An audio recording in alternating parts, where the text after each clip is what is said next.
أعوذ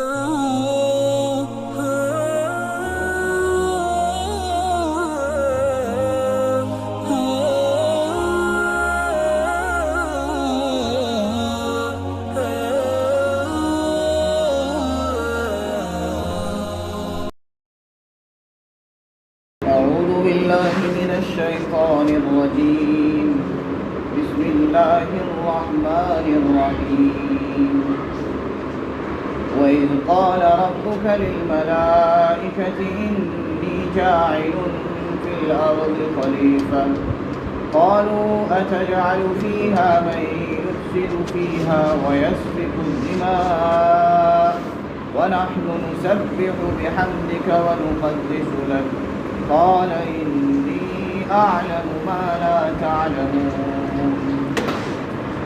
وعلم آدم الأسماء كلها ثم عرضهم على الملائكة فقال أنبئوني بأسماء هؤلاء إن كنتم صادقين. قالوا سبحانك لا علم لنا إلا ما علمتنا إنك أنت العليم الحكيم. قال يا آدم أنبئهم بأسمائهم فلما أنبأهم بأسمائهم قال لم أقل لكم إني أعلم غيب السماوات والأرض وأعلم ما تبدون وما كنتم تكتمون. وإذ قلنا للملائكة اسجدوا لآدم فسجدوا إلا إبليس أبى واستكبر وكان من الكافرين. وقلنا يا آدم اسكن أنت وزوجك الجنة وكلا منها رغدا حيث شئتما ولا تقربا هذه الشجرة فتكونا من الظالمين. فأزلهما الشيطان عنها فأخرجهما مما كانا فيه وقلنا اهبطوا بعضكم لبعض عدو ولكم في الأرض مستقر ومتاع إلى حين. فتلقى آدم من ربه كلمات فتاب عليه إنه هو التواب الرحيم. قلنا اهبطوا منها جميعا فإما يأتينكم مني هدى فمن تبع هداي فلا خوف عليهم ولا هم يحزنون. والذين كفروا وكذبوا بآياتنا أولئك أصحاب النار هم فيها خالدون. اور وہ وقت بھی قابل ذکر ہے جب تمہارے پروردگار نے فرشتوں سے کہا کہ میں زمین میں اپنا ایک نائب بنانے والا ہوں، تو انہوں نے کہا کہ آپ زمین میں ایک ایسی مخلوق بنائیں گے جو زمین میں فساد برپا کرے گی اور خون ریزی کرے گی، اور ہم تو آپ کی تسبیح اور تقدیس بیان ہی کر رہے ہیں۔ اللہ رب العالمین نے فرمایا بلا شبہ میں ان باتوں کو زیادہ جانتا ہوں جن کو تم نہیں جانتے۔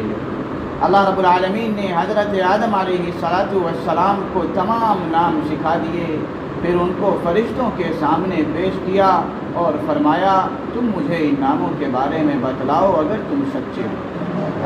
سچے ہو۔ ان فرشتوں نے کہا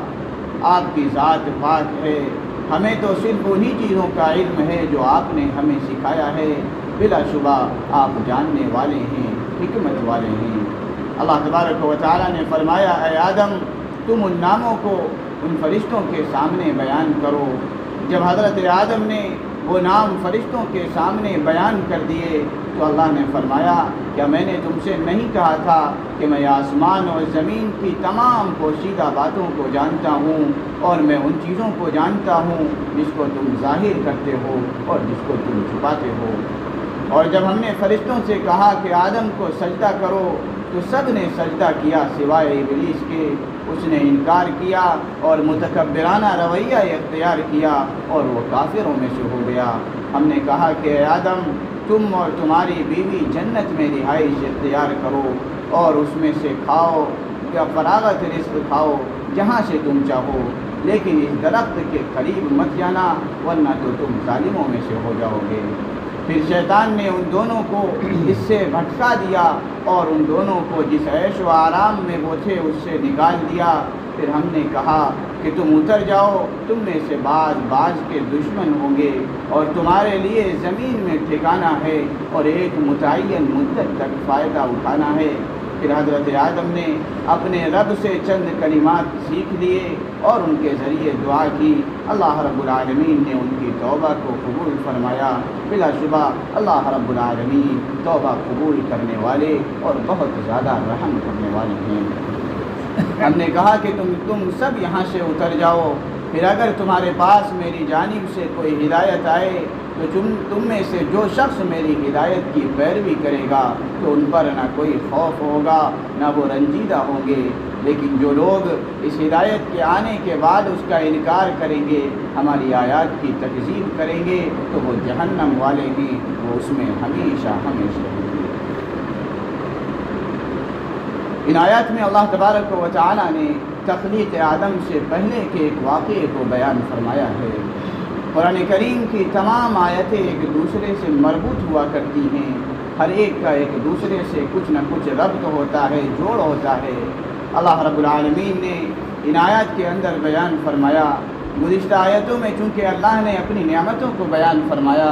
اللہ کی نعمتوں کا تذکرہ تھا جو انسان پر نعمتیں کی گئیں۔ اللہ نے ان کے لیے زمین کو بنایا، آسمان کو بنایا، زمین سے کھانے پینے کی چیزیں ان کے لیے نکالی گئیں اور طرح طرح کی نعمتیں جو انسان کو عطا کی گئیں۔ ان نعمتوں کا مقتضا اور تقاضا بھی بیان کیا کہ جب اللہ رب العالمین تم لوگوں پر اس قدر انعامات کر رہے ہیں، اس قدر نعمتیں تم پر برسا رہے ہیں، تو تمہیں بھی چاہیے کہ تم اسی کی بات مانو، اسی کی فرما برداری کرو۔ ایسا نہ ہو کہ نعمتیں تو تم اللہ رب العالمین کے استعمال کرو اور پھر اسی کے خلاف اور اس کے حکم کے خلاف چلتے رہو اور دوسرے لوگوں کے بہکاوے میں آ کر دوسرے لوگوں کی پیروی کرو۔ اس آیت کے اندر گزشتہ آیت میں تو چونکہ ظاہری نعمتوں کا بیان تھا، سوری نعمتوں کا بیان تھا جو انسان کو بظاہر محسوس ہوتی ہیں، ان آیات کے اندر اللہ رب العالمین نے ایک معنوی نعمت کو بیان فرمایا کہ انسان کی عزت کیا ہے، اس کی آبرو،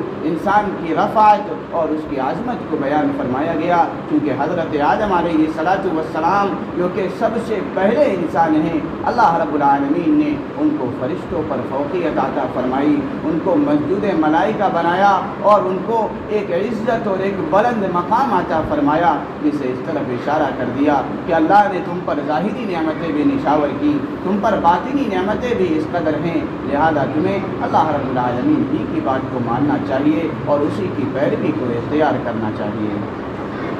اس آیت میں اللہ رب العالمین نے تخلیق آدم سے پہلے کے ایک واقعے کو ذکر فرمایا۔ چنانچہ فرماتے ہیں اللہ رب العالمین کہ جب تمہارے پروردگار نے فرشتوں کے سامنے یہ بات پیش کی کہ میں زمین میں اپنا ایک نائب، اپنا ایک خلیفہ بنانے والا ہوں جو زمین میں جا کر میرے احکام کو نافذ کرے گا اور زمین میں میرے احکامات کے مطابق عمل کرے گا، خود بھی عمل کرے گا اور دوسرے لوگوں تک بھی ان احکامات کو پہنچائے گا۔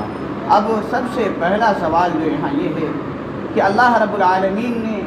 تخلیق آدم یعنی حضرت آدم علیہ السلام کے پیدا کرنے کے بارے میں فرشتوں کے سامنے کیوں عرض کیا، اس کی کیا حکمت تھی اور اللہ رب العالمین نے کس حیثیت سے فرشتوں کے سامنے یہ بات پیش کی؟ کیونکہ بظاہر ایسا لگتا ہے کہ اللہ رب العالمین نے فرشتوں سے مشورہ کیا، حالانکہ اللہ تبارک و تعالیٰ کی ذات مشورے سے بے نیاز ہے۔ اللہ کو کسی کے مشورے کی، کسی طرح کے مشورے کی کوئی ضرورت نہیں، کیونکہ اللہ رب العالمین تو مشورے سے بالکل بے نیاز ہے۔ مشورہ اس وقت کیا جاتا ہے جبکہ فیصلہ کرنے والے کے دل میں یہ خیال ہو، یہ امکان ہو کہ اس کا فیصلہ 100% یقینی نہیں ہوگا، 100% کامیابی پر مشتمل نہیں ہوگا، اس لیے وہ چاہتا ہے کہ وہ دیگر اہل دانش اور دیگر عقل مندوں سے مشورہ کر لے تاکہ انجام کے اعتبار سے جو خرابی ہونے والی ہے وہ اس سے بچ جائے۔ لیکن اللہ رب العالمین کی ذات اس سے بے نیاز ہے،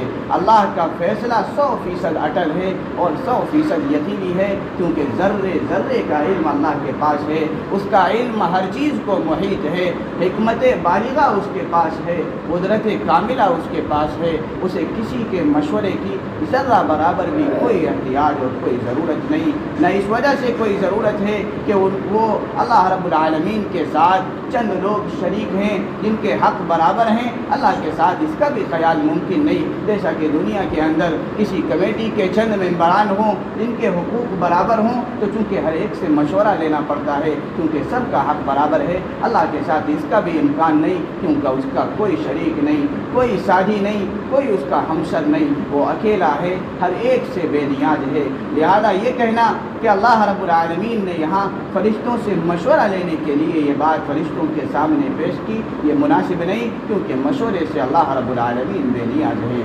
البتہ یہ کہا جا سکتا ہے کہ اللہ رب العالمین نے فرشتوں کے سامنے جو یہ بات پیش کی وہ فرشتوں کو اس بات کی اطلاع دینے کے لیے پیش کی کہ ہم زمین میں ایک نائب اور ایک خلیفہ بنانے والے ہیں، یا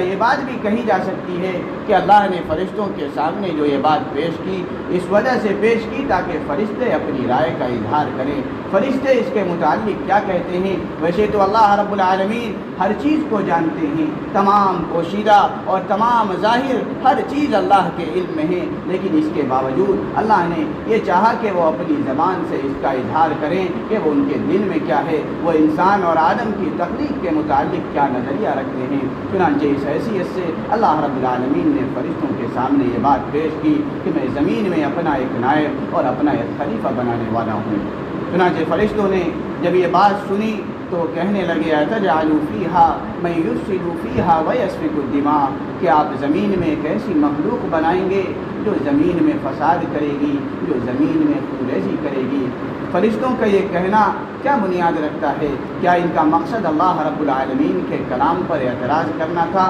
جو بالکل بھی محال ہے کیونکہ فرشتے اللہ کی اطاعت پر مامور ہیں، ان کا ہرگز یہ مقصد نہیں کہ اللہ کے کلام پر اور اس کے فیصلے پر اعتراض کریں، بلکہ انہوں نے یہ بات جو پیش کی وہ صرف اور صرف ایک مصلحت کو جاننے کے لیے پیش کی کہ آپ زمین میں ایک انسان کو پیدا کرنے جا رہے ہیں، اس کا مقصد کیا ہے، اس کی حکمت کیا ہے، ہمیں اس کی حکمت سمجھ میں نہیں آ رہی۔ اللہ تبارک و تعالیٰ کے سامنے انہوں نے یہ پیش کیا۔ اب سوال یہ ہے کہ ان فرشتوں کو یہ بات کیسے پتہ چلی کہ وہ زمین میں خون ریزی کریں گے، وہ زمین میں فساد پھیلائیں گے؟ فرشتوں نے یہ بات کیسے عرض کر دی؟ تو اللہ رب العالمین نے، مفسرین کرام نے اس کی توضیح بیان فرمائی ہے کہ جب اللہ نے ان کے سامنے یہ بات پیش کی کہ وہ زمین میں کوئی خلیفہ بنائیں گے تو ظاہر ہے کہ اس خلیفہ کی کچھ اوصاف بھی بیان کیے ہوں گے، اس کے خصائل بھی بیان کیے ہوں گے کہ جس کو ہم خلیفہ بنانے جا رہے ہیں، جس مخلوق کو ہم زمین میں اپنا نائب بنانے جا رہے ہیں، اس کے اندر یہ خصلتیں ہوں گی،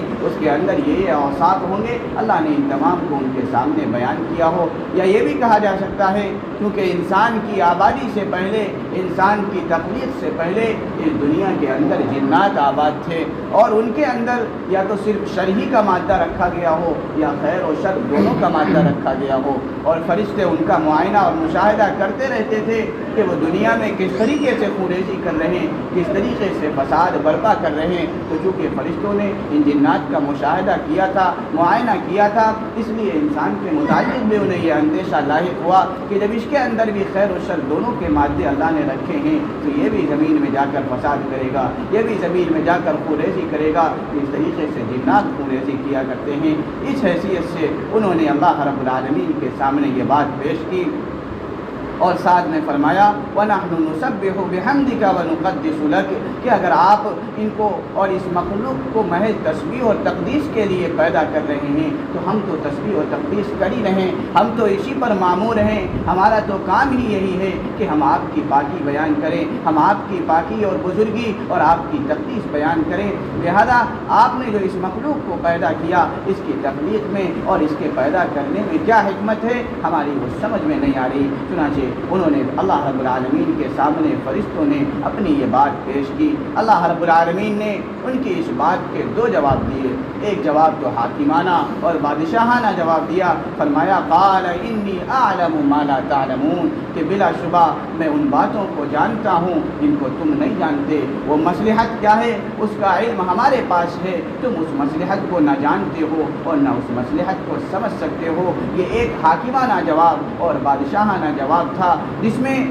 بندوں کو بھی یہ سبق دیا گیا کہ اللہ رب العالمین کے حکم کے آگے جب حکم آ جائے تو کسی بھی طریقے کی کوئی مصلحت تلاش کرنے کی کوئی ضرورت نہیں۔ اللہ کا حکم جیسے آ گیا ہمیں اس پر ویسے ہی عمل کرنا ہے، چاہے اس حکم پر ہماری عقل کے مطابق وہ حکم آئے یا نہ آئے، ہمیں اس حکم کے اندر کوئی مصلحت نظر آئے یا نہ آئے۔ اللہ رب العالمین نے فرشتوں کو یہ فرما کے تمام لوگوں کو یہ تعلیم دے دی کہ تمہیں اس کی مصلحت سمجھ میں نہیں آ رہی تو نہ آئے، لیکن میری طرف سے یہ حکم ہے، اس پر عمل کرنا تمہارے لیے ضروری ہے، تمہیں اس کی مصلحت کو جاننے کی کوئی ضرورت نہیں۔ پہلا جواب تو یہ دیا جو ایک حاکمانہ جواب تھا، بادشاہانہ جواب، اور دوسرا جواب جو اللہ رب العالمین نے فرمایا وہ ایک عملی جواب تھا، جس سے فرشتے خود سمجھ لیں کہ اللہ نے انسان کو زمین میں اپنے خلیفہ کے لیے کیوں منتخب کیا۔ چنانچہ آگے اس جواب کا ذکر ہے،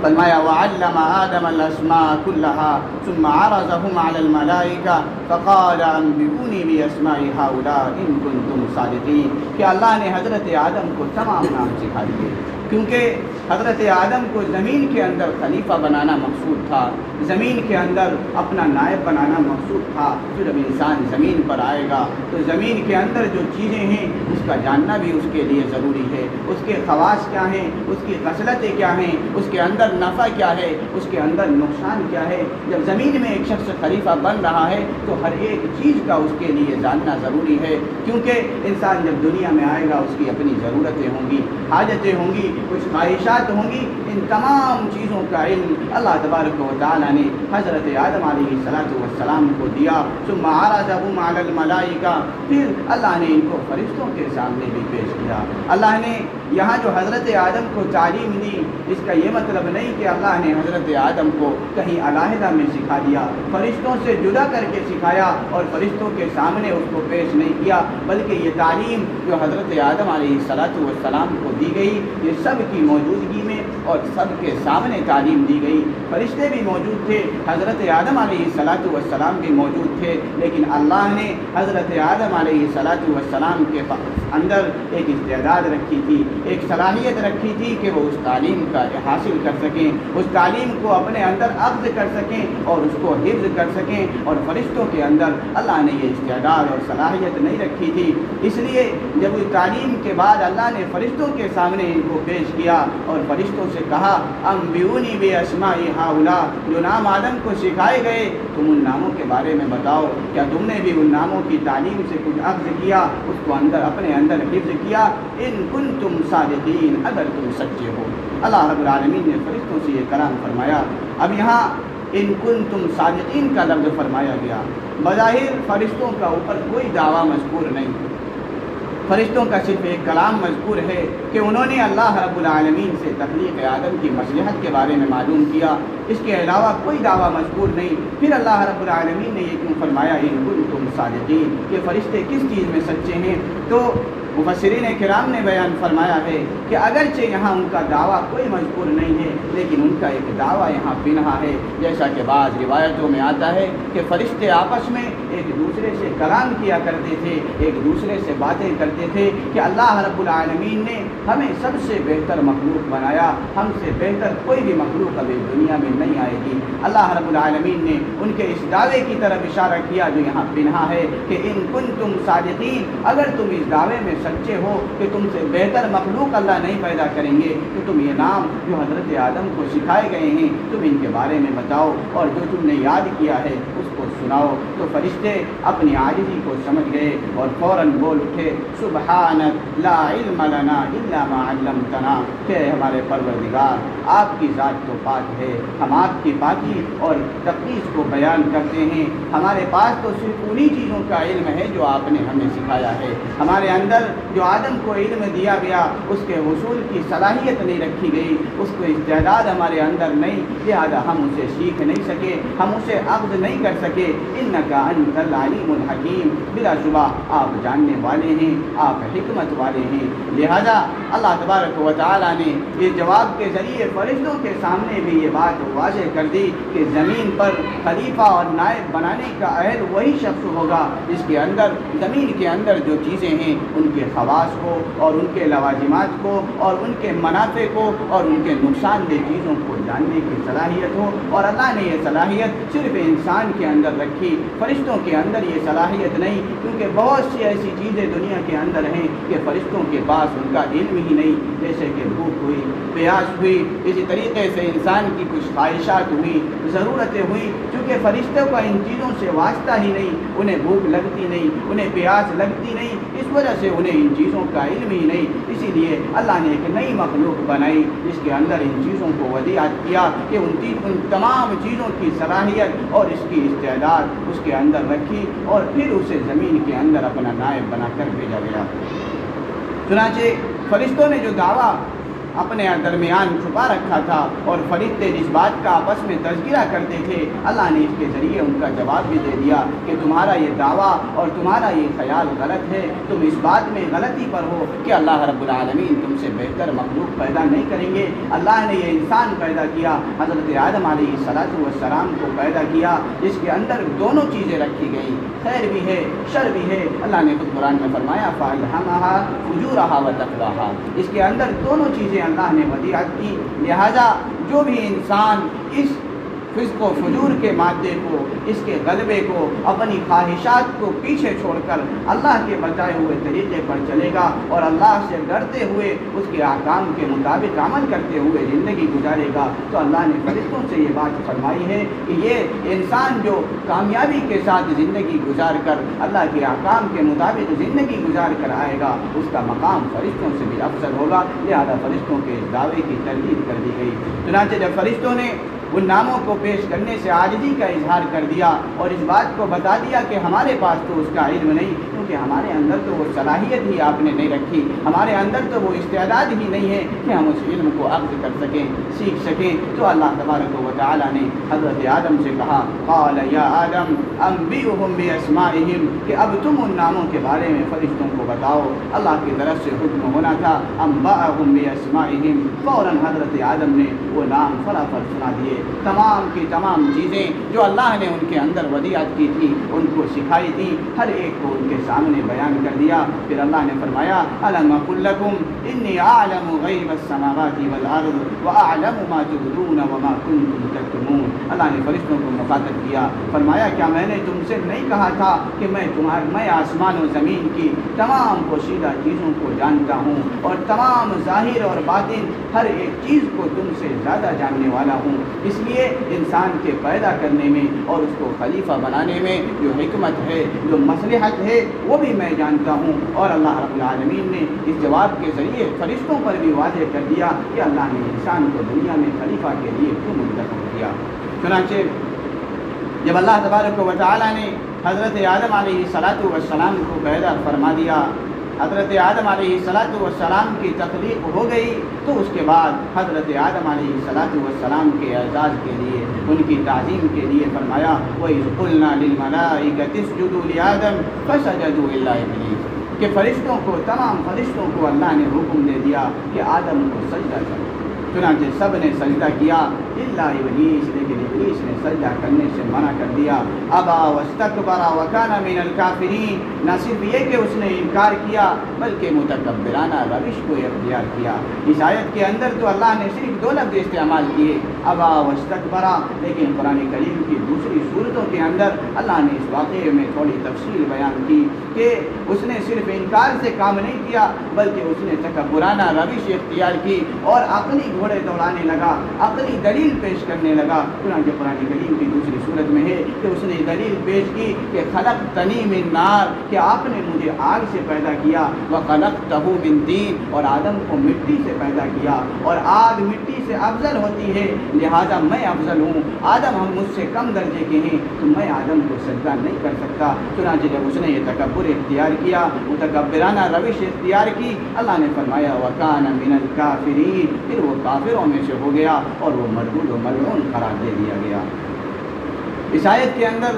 سب سے پہلی بات یہ ہے کہ اللہ رب العالمین نے حضرت آدم علیہ السلام کی فضیلت اور ان کی فوقیت کو بیان کرنے کے لیے فرشتوں کو سجدے کا حکم دیا، جیسا کہ فرشتوں کے ایک دعوے کا بھی ذکر کیا گیا کہ وہ اپنے آپ کو سب سے افضل سمجھتے تھے، اپنے آپ کو سب سے بہتر سمجھتے تھے، اور ان کا یہ خیال تھا کہ اللہ ہم سے بہتر اب کوئی مخلوق نہیں بنائیں گے۔ لیکن اللہ نے انسان کو پیدا کر کے ان کے اس دعوے کو غلط قرار دیا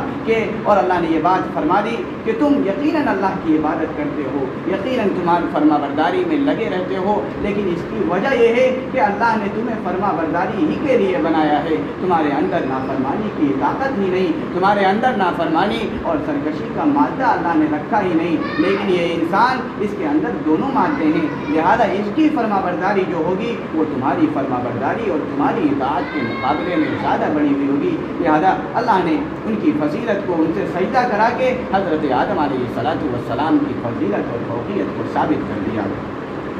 اب اس آیت میں سجدہ کرنے کا ذکر ہے کہ اللہ نے حضرت آدم کے سامنے فرشتوں کو سجدہ کرنے کا حکم دیا۔ یقیناً یہ سجدہ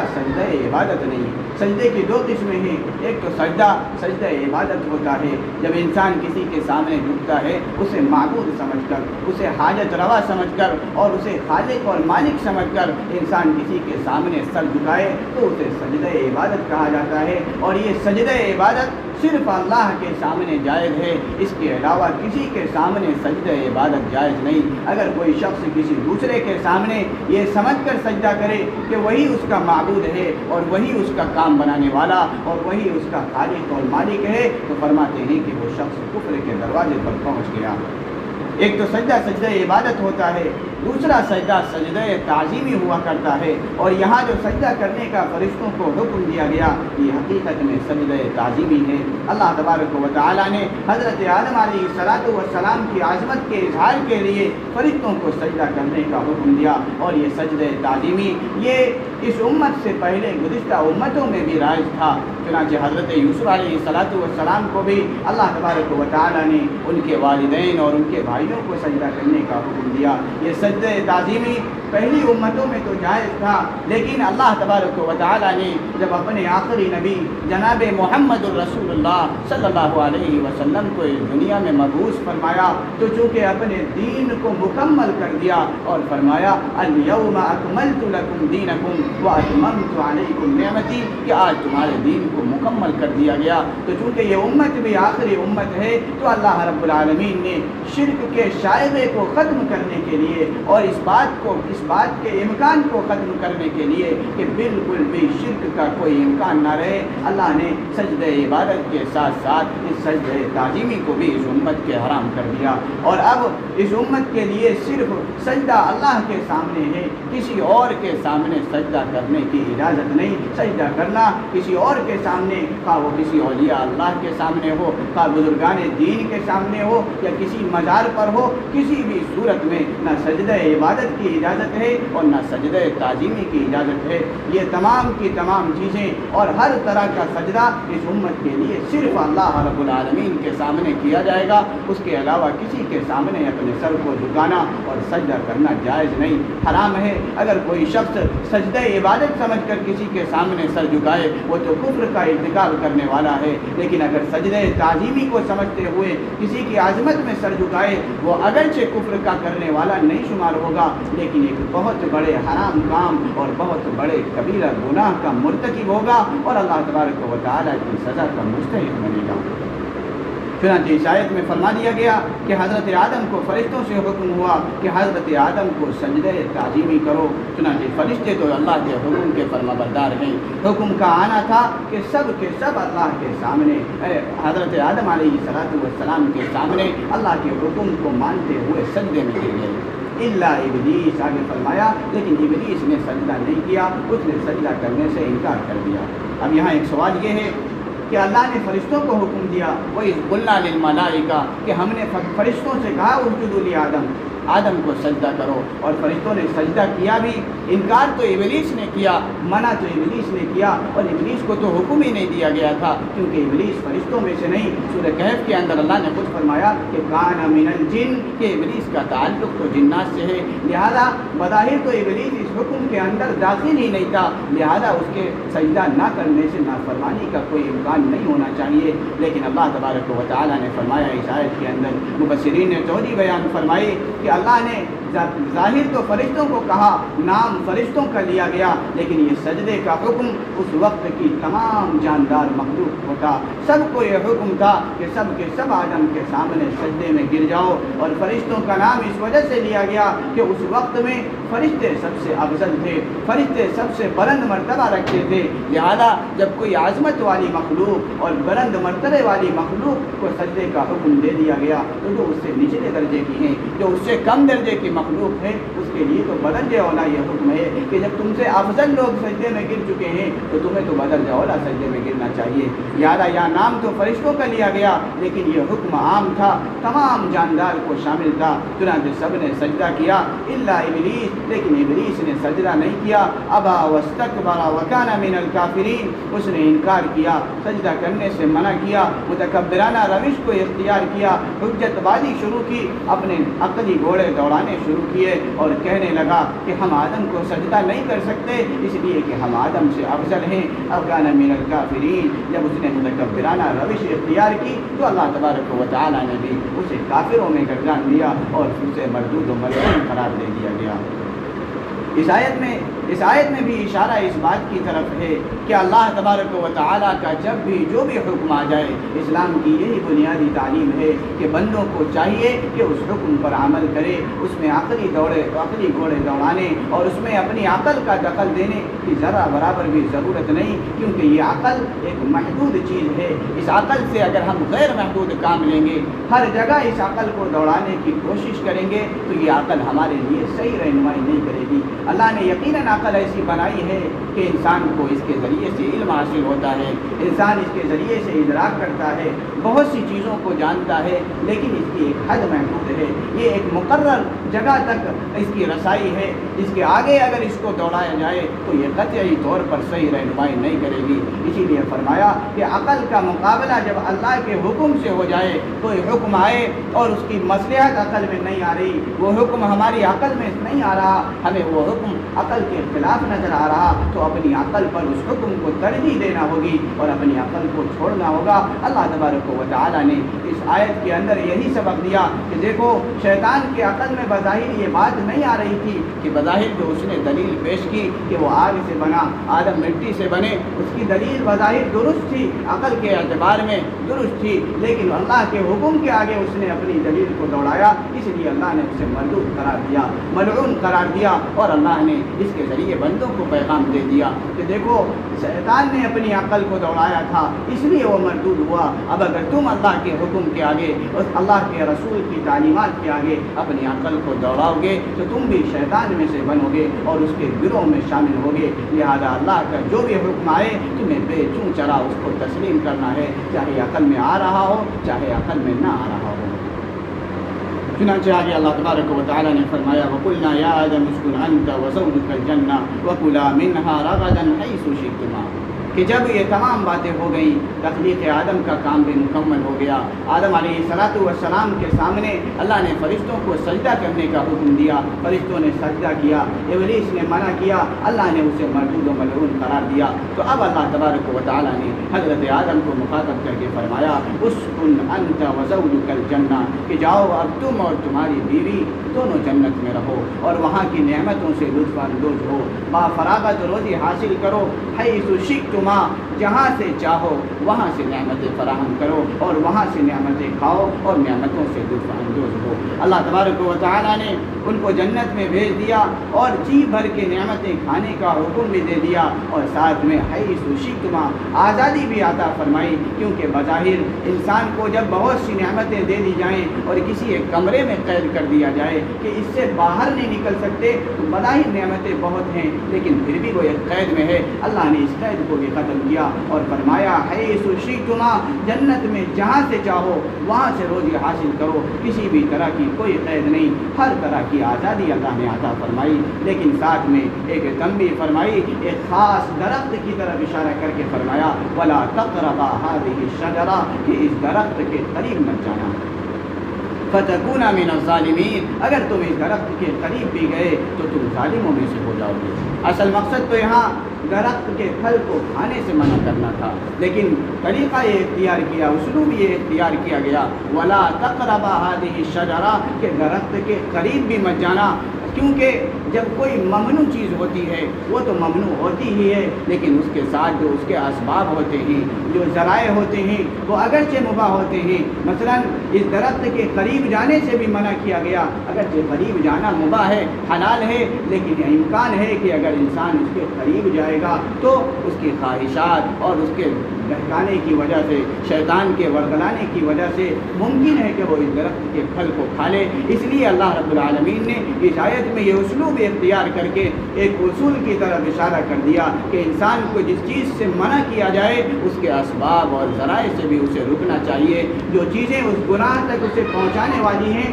ان چیزوں سے بھی اپنے آپ کو روکنا چاہیے۔ اللہ رب العالمین نے دوسری جگہ بھی ایک جگہ ارشاد فرمایا، جہاں اللہ نے زنا سے منع فرمایا، فرمایا ولا تقربوا الزنا، کہ زنا کے قریب بھی مت جاؤ۔ مقصود تو زنا سے روکنا ہے، لیکن جو چیزیں اس کے اسباب میں ہیں، جو چیزیں اس کے ذرائع میں ہیں، جو چیزیں اس کے راستے میں آئیں گی، اللہ نے ان تمام چیزوں کو منع فرما دیا اور فرمایا کہ اس کے قریب بھی مت جاؤ، ورنہ تو تم اس گناہ کے اندر مبتلا ہو جاؤ گے۔ یہ اندیشہ ہے، یہ امکان ہے کہ تم وہ گناہ کر بیٹھو گے۔ اس لیے اللہ نے یہ اسلوب اختیار فرمایا، فرمایا ولا تقربا هذه الشجرہ، کہ تم تمام جنت سے لطف اندوز ہو، نعمتیں کھاؤ، جی بھر کے کھاؤ، لیکن ولا تقربا هذه الشجرہ، اس خاص درخت کے قریب مت جانا۔ اب یہ درخت کون سا ہے؟ قرآن کریم میں کہیں بھی اس کی صراحت نہیں۔ بعض روایات میں آیا کہ یہ گندم کا درخت ہے اور بعض میں آیا کہ یہ انگور کا درخت ہے، لیکن وہ دونوں روایتیں بھی کوئی مضبوط درجے کی روایت نہیں ہے۔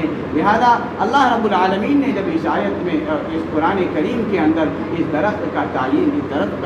نہیں کیا، اس کے بارے میں بیان نہیں کیا، تو اس کے بارے میں تلاش کرنے اور تحقیق کرنے، تلاش و جستجو میں پڑھنے کی کوئی ضرورت نہیں، کیونکہ یہ اصل مقصود نہیں۔ اصل مقصود تو اللہ تبارک و تعالیٰ جو بیان کر رہے ہیں وہ مقصود ہے۔ چنانچہ فرمایا ولا تقربا هذه الشجرہ، کہ اس درخت کے قریب مت جانا اور اس درخت سے بالکل کچھ تناول نہ کرنا، فتکونا من الظالمین، کیونکہ اگر تم نے اس درخت سے کچھ چکھ لیا اور یہ حکم کی نافرمانی کر دی تب تو تم ظالموں میں شمار ہو جاؤ گے۔ یہاں ظالمین کے معنی نافرمانی کے ہیں۔ ظالمین تو بہت سے معنی میں استعمال ہوتا ہے، بہت سی جگہ گناہ اور نافرمانی کے لیے استعمال ہوا، کہیں کفر و شرک کے لیے استعمال ہوا۔ یہاں اللہ تبارک و تعالیٰ نے نافرمانی کے معنی میں استعمال کیا، کیونکہ بظاہر جو گناہ کرنے والا ہوتا ہے، نافرمانی کرنے والا ہوتا ہے، وہ اپنی جانوں پر ظلم کرنے والا ہوتا ہے، کیونکہ گناہ کا وبال خود اسی کے جان پر آئے گا۔ دنیا میں بھی گناہ کے ذریعے اس کو نقصان کھانا پڑتا ہے اور آخرت میں بھی گناہ کا وبال اس کے اوپر پڑے گا۔ اس لیے اللہ نے نصیحت فرمائی فتکونا من الظالمین، اگر تم نے نافرمانی کی تو تم گنہگاروں اور ظالموں میں سے ہو جاؤ گے۔ چنانچہ آگے فرماتے ہیں فَأَزَلَّهُمَا الشَّيْطَانُ عَنْهَا فَأَخْرَجَهُمَا مِمَّا كَانَا فِيهِ، کہ شیطان نے ان دونوں کو، آدم اور حوا علیہم السلام کو پھسلا دیا، بہکا دیا، ورغلا دیا، فَأَخْرَجَهُمَا مِمَّا كَانَا فِيهِ، اور جس عیش و آرام میں، جن نعمتوں میں وہ رہ رہے تھے، ان دونوں سے نکالنے کا ان دونوں کو سبب بن گیا، اور یہ شیطان کی وجہ سے اللہ تبارک و تعالیٰ نے انہیں جنت سے نکال دیا اور فرمایا وَقُلْنَا اهْبِطُوا بَعْضُكُمْ لِبَعْضٍ عَدُوٌّ، تم یہاں سے اتر جاؤ، اب تم میں سے بعض کے دشمن ہوں گے، وَلَكُمْ فِي الْأَرْضِ مُسْتَقَرٌّ وَمَتَاعٌ إِلَىٰ حِينٍ، اور تمہارے لیے زمین میں ٹھکانا ہے اور ایک متعین مدت تک زمین میں فائدہ اٹھانا ہے، لہذا اب تم زمین میں اتر جاؤ۔ اب اس آیت میں یہ فرمایا فَأَزَلَّهُمَا الشَّيْطَانُ، شیطان نے ان دونوں کو بہکا دیا، اللہ رب العالمین نے پہلے آیت میں فرما دیا کہ شیطان کو پہلے ہی مردود قرار دے دیا گیا، اس کو پہلے ہی ملعون قرار دیا اور جنت سے بھگا دیا گیا تھا، تو اب آدم اور حوا کو جنت میں اس نے کس طریقے سے بھگا دیا؟ یہ ایک سوال ہے۔ مفسرین کرام نے اس کی یہ توجہ بیان فرمائی ہے کہ شیطان کو اللہ رب العالمین نے اپنی حکمت سے، اپنی مصلحت سے ایک ایسی قدرت عطا کر رکھی ہے کہ وہ دور ہوتے ہوئے بھی دل کے اندر وسوسہ ڈال سکتا ہے، وہ دور میں ہوتے ہوئے بھی انسان کے دل کے اندر خیالات ڈالتا ہے، ورغلاتا ہے۔ اللہ نے اسے اس بات پر قدرت عطا فرمائی ہے، اور اسی طریقے سے وہ شیطان دوسری شکل میں بھی مشکل ہو جاتا ہے اور دوسری شکل کو بھی اختیار کر لیتا ہے۔ قرآن کریم میں اس آیت کے اندر تو مختصر الفاظ استعمال فرمائے ہیں، لیکن دوسری آیت میں اللہ رب العالمین نے کہیں فرمایا فوسوس لهما الشیطان، کہ شیطان نے ان دونوں پر وسوسہ ڈالا، اور ایک جگہ آیا وقاسمهما انی لکما لمن الناصحین، کہ وہ ان کے سامنے آیا دوسری شکل و صورت اختیار کر کے آدم اور حوا کے پاس آیا اور قسمیں کھا کر اس بات کو بتایا اور اس بات کا اقرار کرایا کہ میں تمہارا ناصح ہوں، میں تمہارا فائدہ چاہنے والا ہوں۔ لہذا اس کے بارے میں دونوں چیزیں کہی جا سکتی ہیں، یا تو اس نے دور رہتے ہوئے، جنت سے باہر رہتے ہوئے حضرت آدم اور حوا کے دل میں وسوسہ ڈالا، خیالات ڈالے، جس کے نتیجے میں وہ اس کا ارتکاب کر بیٹھے، اور یا پھر وہ جنت میں دوسری شکل میں گیا اور حضرت آدم اور حوا کو ورغلایا اور قسمیں کھا کر اپنے آپ میں اپنا یقین دلایا کہ میں یقیناً تمہارا ناصح ہوں، تمہارا مصلح ہوں اور تمہارا فائدہ ہی چاہتا ہوں۔ چنانچہ فرماتے ہیں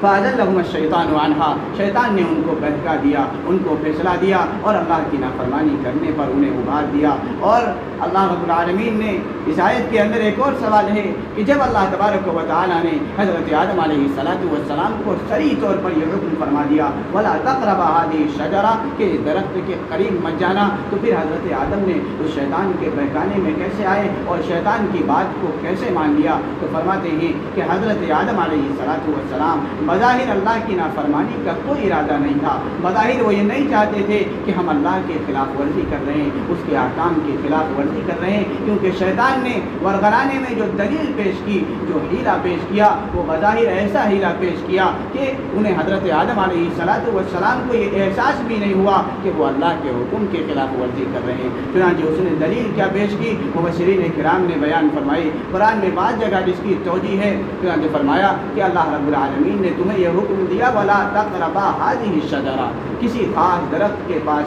کسی خاص درخت کی طرف اشارہ کر کے کہا گیا ہے کہ اس درخت کے قریب مت جاؤ، اس درخت کا نام نہیں لیا گیا۔ لہذا یہ درخت، مقصد تو یہی تھا اللہ رب العالمین کا کہ اس جنس کے جتنے بھی درخت ہیں اس میں سے کسی کا پھل بھی نہیں کھانا، لیکن شیطان نے حضرت آدم کو یہ دھوکہ دیا کہ اللہ نے جس درخت کی طرف اشارہ کیا تھا یہ وہ درخت نہیں، جنس تو دونوں کی ایک ہے، لیکن تمہیں ممانعت اس درخت کی گئی تھی جس کی طرف اللہ نے اشارہ کیا، لہٰذا یہ دوسرا درخت ہے، یا اس کو کھانے کی تمہیں اجازت ہے، اس کو کھا لو گے تو تم کوئی نافرمانی کرنے والے نہیں ہوگے۔ ایک توجیہ تو مفسرین کرام نے یہ بیان کی کہ اس طریقے سے شیطان نے ورغلایا اور اس طریقے سے ان کے سامنے دلیل پیش کی، اور دوسری توجیہ مفسرین کرام نے یہ بھی بیان کی، اس کا دوسرا حیلہ اور دوسری تدبیر بیان کی۔ وہ کہنے لگا کہ اللہ تبارک و تعالیٰ نے جو تمہیں منع کیا تھا کہ اس درخت کے قریب نہ جانا، اس کے پھل کو نہ کھانا، وہ اس وجہ سے تھا کیونکہ تم نئے نئے بنائے گئے تھے، تمہاری پیدائشی ابتدا ہوئی تھی،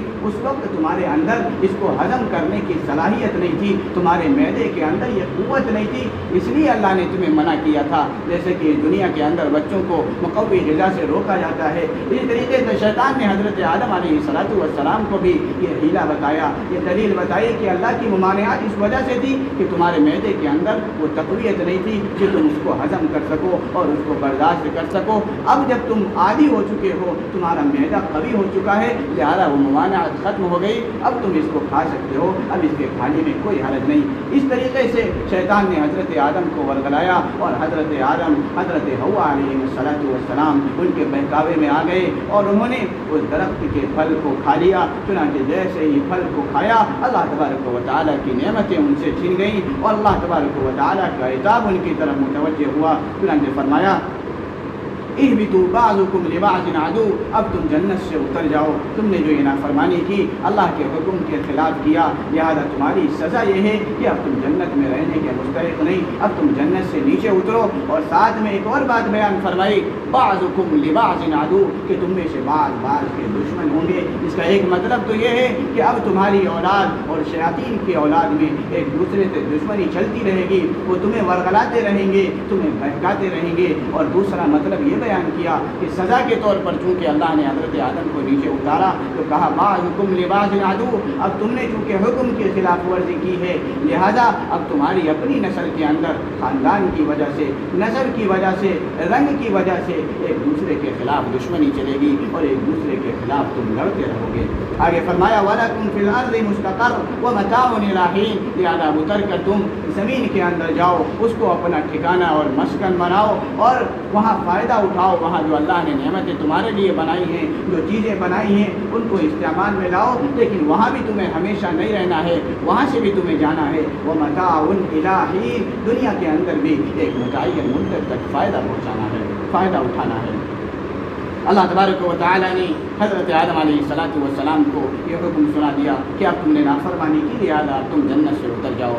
اب حضرت آدم علیہ السلام بڑے پریشان ہوئے، کیونکہ پہلی مرتبہ غلطی اور پہلی مرتبہ گناہ کا کوئی تصور ان کے دل میں نہیں، کوئی خیال نہیں، سزا کا کوئی تصور، کوئی خیال ان کے دل میں نہیں، کیونکہ پہلی مرتبہ پہلے انسان تھے، پہلی مرتبہ غلطی ہوئی۔ اب کیا کیا جائے کچھ سمجھ میں نہیں، معافی اللہ سے کیسے مانگی جائے کچھ سمجھ میں نہیں آ رہا۔ تو حضرت آدم علیہ السلام نے اللہ سے درخواست کی کہ یا اللہ، ہم سے یہ غلطی ہو گئی، ہم سے یہ گناہ سرزد ہو گیا، ہم آپ سے معافی کیسے مانگیں، ہم اپنے اس گناہ کو کیسے ختم کریں۔ اللہ رب العالمین ہی سے انہوں نے کلمات کو اخذ کیا اور معافی کے کلمات سیکھے۔ فرمایا فتلقى آدم من ربه کلمات، حضرت آدم نے اپنے رب سے چند کلمات سیکھ لیے کہ معافی اللہ سے کیسے مانگنی ہے۔ اللہ نے حضرت آدم کو کلمات عطا کیے، اس کا اس آیت میں تو ذکر نہیں، لیکن سورہ اعراف کے اندر اللہ تبارک و تعالیٰ نے وہ کلمات کیا ہیں اس کو بیان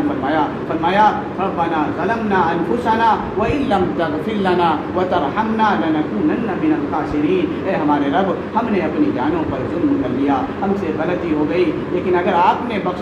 معاف نہیں کیا، آپ نے مغفرت نہیں کی، آپ نے رحم نہیں کیا، لنكونن من الخاسرین، اس وقت ہم خسارے والے ہو جائیں گے۔ اللہ تبارک و تعالیٰ نے حضرت آدم علیہ السلام کو یہ کلمات سکھائے اور پھر حضرت آدم نے ان کلمات کے ذریعے اللہ سے توبہ کی، اللہ سے مغفرت چاہی، فتاب علیہ، اللہ تبارک و تعالیٰ نے ان کی توبہ قبول فرما لی اور ان کے گناہ کو بخش دیا۔ انہ هو التواب الرحیم، بلا شبہ اللہ رب العالمین توبہ کو قبول کرنے والے اور بہت زیادہ رحم کرنے والے ہیں۔ اس آیت میں ایک نصیحت بھی یہ ہے کہ وہ کلمات اور دعا کے ان کلمات کے ذریعے امت کو تعلیم ہے کہ وہ دعا کرا کریں کہ جو اللہ نے دعا کے لیے خود عطا کرائے ہیں، خود عطا فرمائے ہیں۔ حضرت آدم کو اللہ نے سکھایا کہ ان کلمات کے ذریعے سے دعا کرو تو میں تمہاری دعا قبول کروں گا۔ لہٰذا بندے جب ایسے کلمات کو استعمال کریں گے اور دعا میں ان کلمات کو ذکر کریں گے جو اللہ نے خود سکھائے ہیں تو یہ قبولیت کی زیادہ توقع اس کے اندر ہے، کیونکہ جو کلمات اللہ نے خود سکھائے ہیں یقیناً اس کلمات کو اللہ رب العالمین رد نہیں فرمائیں گے۔ جو بھی ان کلمات کے ذریعے اللہ سے دعا کرے گا اللہ رب العالمین ضرور اس کی دعا کو قبول فرمائیں گے۔ اسی لیے دعا کے سلسلے میں آتا ہے کہ انسان کو وہی کلمات اختیار کرنے چاہیے جو اللہ رب العالمین نے خود سکھائے ہیں، جیسا کہ ربنا ظلمنا انفسنا وان لم تغفر لنا وترحمنا لنكونن من الخاسرین۔ اسی طریقے سے دوسری آیت میں اللہ نے فرمایا وقل رب اغفر وارحم وانت خیر الراحمین، کہ تم کہو کہ اے ہمارے رب بخش دیجئے اور رحم کیجئے، بلا شبہ آپ رحم کرنے والے ہیں۔ کیونکہ یہ کلمات اللہ کے عطا کردہ ہیں، اللہ کے خود سکھائے ہوئے ہیں۔ بندوں کو یہ تعلیم ہے کہ انہی کلمات کے ذریعے سے دعا مانگو، کیونکہ ان کلمات کے اندر اللہ رب العالمین نے قبولیت کی زیادہ توقع اور امکان ہے، کیونکہ اللہ کے خود عطا کردہ یہ کلمات نہیں، لہٰذا ان کلمات کے ذریعے سے مانگی گئی دعا کو اللہ رب العالمین رد نہیں فرمائیں گے۔ چنانچہ اس آیت کے اندر یہ بات بیان ہوئی، اس کے بعد آگے فرمایا فَقُلْنَا اهْبِطُوا مِنْهَا جَمِيعًا، کہ جب اللہ رب العالمین نے حضرت آدم علیہ السلام کی توبہ قبول فرما لی، ان کو معاف فرما دیا، اب کہا کہ تم سب یہاں سے اتر جاؤ۔ ایک مرتبہ پہلے بھی کہا گیا اہبطوا منہا کہ یہاں سے اتر جاؤ، پھر دوسری مرتبہ کہا گیا۔ فرق یہ ہے کہ اس وقت جو کہا گیا وہ ایک عتاب کا انداز تھا، لیکن یہاں جو کہا جا رہا یہ اس وجہ سے کہا گیا کہ اللہ رب العالمین نے تو ان کو دنیا میں بھیجنے کے لیے ہی بنایا تھا، زمین کے اندر خلیفہ بنانے کے لیے اللہ نے کہا تھا، لہذا اس مقصد کی تکمیل کے لیے اللہ رب العالمین ان کو اس دنیا میں بھیج رہے ہیں۔ چنانچہ پہلا جو اسلوب تھا وہ عتاب کا اسلوب تھا، اسی لیے اس کے ساتھ فرمایا بعضکم لبعض عدو، یہاں سے اتر جاؤ، تم میں سے بعض کے دشمن ہوں گے۔ لیکن یہاں کیا فرمایا کہ یہاں سے اتر جاؤ، لیکن یہاں کوئی عتاب کا اسلوب نہیں بلکہ ایک شفیقانہ اسلوب، اس لیے ایک ساتھ میں ہدایت نامہ دیا گیا۔ فإما يأتينكم مني هدى فمن تبع هدايا فلا خوف عليهم ولا هم يحزنون، پھر اگر تمہارے پاس دنیا میں میری جانب سے کوئی ہدایت آئے، کوئی پیغام آئے، تو جو شخص بھی تمہاری اولاد میں سے میری ہدایت کی پیروی کرے گا فلا خوف علیہم ولا هم يحزنون، تو ان پر کسی قسم کا کوئی خوف نہیں ہوگا، وہ کسی بھی طرح کے رنج میں مبتلا نہیں ہوں گے۔ لیکن جو لوگ اس پیغام کے آنے کے بعد، احکام کے آنے کے بعد ہماری آیتوں کی تکذیب کریں گے، انکار کریں گے، وہ آگ والے، وہ جہنم والے ہیں، وہ اس کے اندر ہمیشہ رہیں گے۔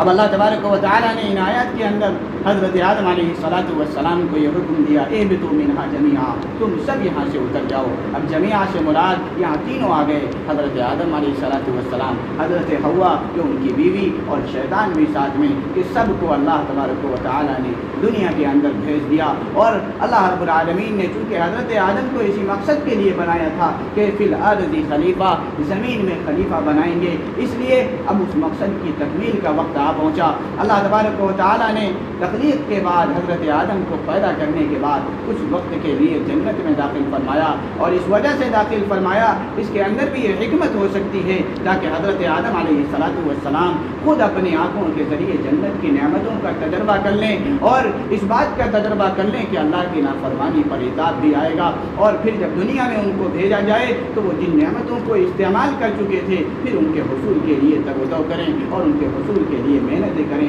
اور اللہ کی اطاعت اور فرما برداری کریں۔ اس تجربے کے لیے بھی اللہ نے حضرت آدم علیہ السلام کو پہلے جنت میں داخل کیا، اس کے بعد جب وہ تجربے کار ہو گئے، انہیں تمام چیزوں کے بارے میں پتہ چل گیا کہ جنت کی نعمتیں ایسی ہیں اور جنت کے انعامات ایسے ہیں، تاکہ اب اللہ تبارک و تعالیٰ نے کہا کہ ہاں اب تم اس ہدایت ہو گئے کہ اب تم زمین میں جا سکتے ہو اور تم زمین میں میری خلافت اور نائب کا کام کر سکتے ہو۔ چنانچہ اللہ تبارک و تعالیٰ نے حضرت آدم کو زمین کے اندر بھیجا اور ساتھ میں ایک ہدایت نامہ بھیجا، ایک رہنمائی بھیجی کہ فَإِمَّا يَأْتِيَنَّكُم مِّنِّي هُدًى، اب تم زمین میں جا رہے ہو، زمین میں میری ہدایت تمہارے پاس آتی رہے گی، تمہارے پاس، تمہاری اولاد کے پاس جب تک یہ دنیا قائم رہے گی، اللہ تبارک و تعالیٰ کسی نبی کے ذریعے، رسول کے ذریعے تمہارے پاس اپنی ہدایت کو اور اپنے پیغام کو بھیجتے رہیں گے۔ فَمَن تَبِعَ هُدَايَا فَلَا خَوْفٌ عَلَيْهِمْ وَلَا هُمْ يَحْزَنُونَ، جو شخص تم میں سے میری ہدایت کو مان لے گا، اس کے مطابق عمل کرے گا، پیروی کرنا شروع کر دے گا، تو ان پر کوئی خوف نہیں ہوگا اور وہ کسی بھی طرح کے رنج میں مبتلا نہیں ہوں گے، نہ خوف ہوگا نہ وہ رنجیدہ ہوں گے۔ اس سے اس بات کی طرف بھی اشارہ کر دیا کہ انسان دنیا کے اندر نعمتیں حاصل کرتا ہے، دنیا میں نعمتیں اگر ملتی بھی ہیں تو انسان ان کو استعمال کرنے میں انسان کے دل میں کہیں نہ کہیں یہ کھٹکا رہتا ہے کہ آج نہیں تو کل یہ نعمت ختم ہو جائے گی، یا یہ نہیں ہوتا ہے تو اس کو پچھلے کسی واقعات کا رنج اور صدمہ دل میں ہوتا ہے کہ میرے ساتھ یہ واقعہ ہوا تھا، میرے ساتھ یہ غم کا معاملہ ہوا تھا۔ تو اللہ رب العالمین نے فرمایا کہ جنت میں اس قسم کا کچھ بھی نہیں ہوگا، جو بھی نعمتیں اللہ دیں گے اس پر نہ تو ماضی کا کوئی غم ان کے دل میں ہوگا، اللہ تمام چیزوں کو ان کے دلوں سے نکال دیں گے، اور نہ آئندہ کا کوئی خوف ہوگا کہ یہ نعمتیں کبھی ختم ہوں گی، یہ نعمتیں کبھی ہم سے چھینی جائیں گی، کسی بھی طرح کا کوئی اندیشہ اور کوئی خوف نہیں ہوگا۔ جب انسان کے دل میں کسی بھی قسم کا کوئی خوف نہ ہو تو پھر ان نعمتوں کو کامل درجے کے لطف کے ساتھ استعمال کرتا ہے، لیکن اگر معمولی درجے کا بھی خوف انسان کے دل میں ہے تو ان نعمتوں کا مکمل لطف انسان حاصل نہیں کر سکتا۔ اللہ نے اسی لیے فرما دیا فَمَن تَبِعَ هُدَايَا فَلَا خَوْفٌ عَلَيْهِمْ وَلَا هُمْ يَحْزَنُونَ، کہ جو بھی دنیا سے آئے گا میری ہدایت پر عمل کر کے آئے گا، جس طریقے سے اللہ نے بتایا، رسولوں نے ان کے پاس پیغام پہنچایا، اس پیغام کو مان کر درست طریقے پر زندگی گزار کے آئے گا، تو سب سے بڑی نعمت تو یہ ہوگی کہ کوئی خوف نہیں، کوئی رنج ان کے دل میں نہیں، ہر طرح کا عیش و آرام، ہر طرح کی نعمتیں ان کو میسر ہوں گی۔